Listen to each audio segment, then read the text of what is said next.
friends, Krista here. Thanks for stopping by Books and Jams. Nonfiction November is just around the corner. So for today's shelf spotlight, I want to highlight 8 books that are nonfiction that I have on my shelves. However, there's a little bit of a twist to this shelf spotlight in that I need your help. I already have 3 nonfiction books that are going to be on my TBR for next month because they are ones that were recommended to me at the beginning of the year by you guys. So I have 3 already that I want to read, but I haven't yet chosen what book is going to be for my Goodreads read-along pick for the month, or any others that I might want to throw into my TBR pile for the month of November.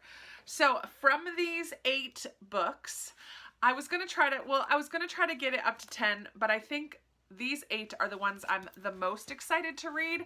And so I want your help deciding which books I should add to my TBR or which book should we use for the Goodreads read-along pick for the month of November. I like having a nonfiction November for the read-along. We usually do fiction books, but last year we read Unbroken together and it was fabulous. So I would like to choose from these 8 for the Goodreads read-along pick for the month. So let me just show you what these 8 books are. These are 8 nonfiction books that I'm very excited to read that are on my shelves. So here we go. The first one is one that I just recently picked up from Ollie's. It's I'd Rather Be Reading by Anne Bogle. This is just a collection of bookish essays about the reading life by Anne Bogle, who has the podcast What Should I Read Next and her blog Modern Mrs. Darcy. I'm a big fan of Anne Bogle, and I just think that this would be a fun, cozy read, kind of quick as well, because it's just a collection, I think, of 8 different essays. I'm not sure actually how many. Let's see. Oh, way more than 8. Huh. Looks like 21. It looks like there's actually 21 different essays in here. So they're relatively short. It should be a fun, easy read. I may add this to my TBR anyways, just because it is on the short side. But that's the first book I want to talk about. The second one is also a relatively short book, and it has been on multiple TBRs over the last couple years, and I've still not read it. It's Between the World and Me by Ta-Nehisi Coates. So this book is actually a letter written from a father, Ta-Nehisi Coates, to his son. And we deal with American history and framing what it means to be a Black man in America today and what that is like. I believe there's a lot of personal insights, but also cultural insights as well. I've heard such high praise for this, and it's definitely very high on my interest level for nonfiction November. The next 2 that I have are both memoirs, and they are very highly acclaimed on Bookstagram and BookTube over the last couple years. The Glass Castle by Jeanette Walls.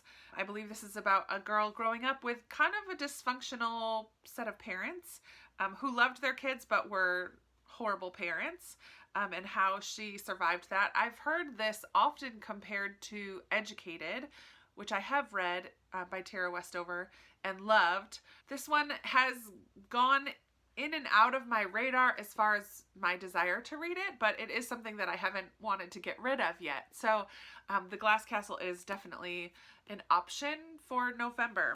As well as another memoir, I Am by Maggie O'Farrell. I'm super interested in this one.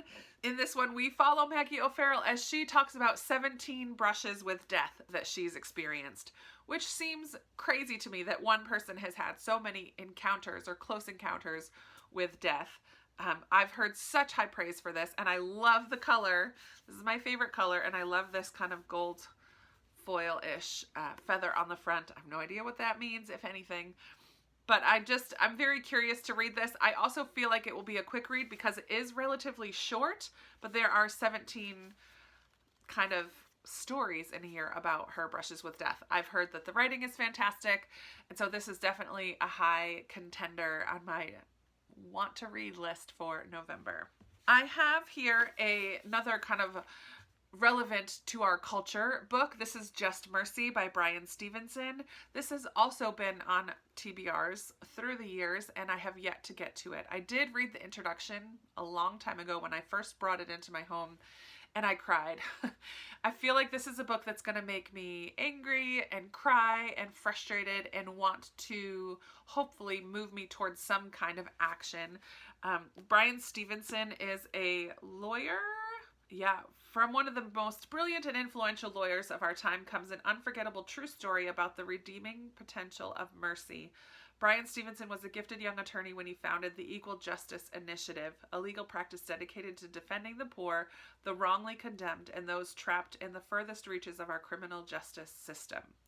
So it's going to deal with that, the criminal justice system and the inequality that we find there, and I feel like it's going to be heart-wrenching.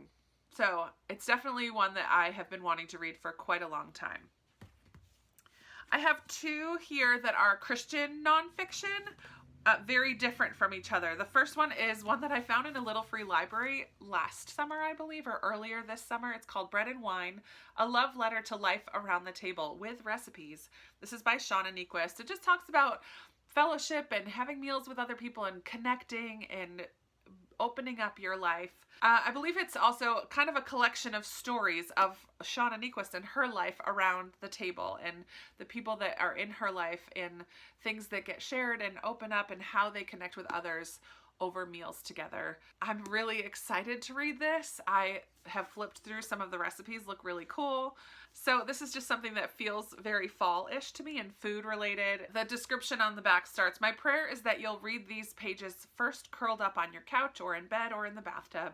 And then after that, you'll bring it to the kitchen with you, turning corners of pages, breaking the spine, spilling red wine on it, and splashing vinegar across the pages. That it will become battered and stained as you cook and chop and play music loud and kitchen messy. And more than anything, I hope that when you put this book down, you'll gather the people you love around your table to eat and drink and tell stories, to be heard and fed and nourished on every level." Yeah, that just, something about that just seems so cozy and hygge to me, and that sounds so perfect for fall, for November, especially as Thanksgiving is a part of the month for my family and for many of you as well. So yeah, just feel like this would be a good time. November would be a good time for this one. The other Christian nonfiction that I have is called Sacred Rhythms by Ruth Haley Barton, Arranging Our Lives for Spiritual Transformation. I did start this quite a while ago, so you may remember seeing it on TBRs a long, long time ago. Yeah, I made it probably, there's like a little tab here, I made it maybe a third of the way through. This book talks about 7 or 8 different rhythms or areas in our life that we can make space for God, and it talks about things like solitude and scripture and prayer, honoring your body, self-examination, discernment, Sabbath, and a rule of life. Just the idea of creating rhythms within your time, within your schedule, and your days and weeks and months. And I've heard such good things about this, and I remember loving it when I started it ages ago, just never finished. So this is definitely one that I'm very interested in completing, going back and starting again and then finishing. And then finally, I have a book that I just recently hauled from Thrift Books, and it's so dirty and has lots of stickers. But this is the last one that I'm going to talk about today. It's Better Than Before by Gretchen Rubin, who is the author of The Happiness Project. And this is Mastering the Habits of Our Everyday Lives. So this is somewhat similar to Sacred Rhythms because it just talks about your daily life and the habits that you already have and making them better. What are the goals that you have in your life, and how can you change your habits to match up with the goals that you have? And I'm very excited about this. I first heard of this from Meredith and Katie on the Currently Reading podcast. So I picked it up based on their recommendation. So I'm very excited about this one as well. All of these I'm super excited about. So I need your help.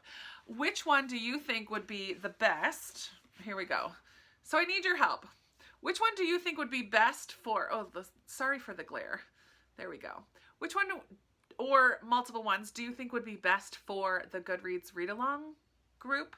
If you're a part of it, or if not, if you've read any of these and you think, oh, that would be really good for discussion, let me know that down below. And also just let me know if you've read any of these, what you thought about them, which ones should I definitely add to my nonfiction November TBR. Many of them are pretty short, and I feel like I can get through them, hopefully, in a month. So I do already have 3 on my TBR, which you'll be seeing again as we get closer to November. But out of these 8, which ones should I read? Help! Let me know. I would love to hear your thoughts on these. So Comment down below. I love chatting with you down there. Let me know what your thoughts on these books are and which ones you think I should read with the Goodreads read-along group, or just add to my November TBR, or just move way up to the top of my nonfiction TBR. That is it for me today. I look forward to chatting with you in another video very soon. Bye.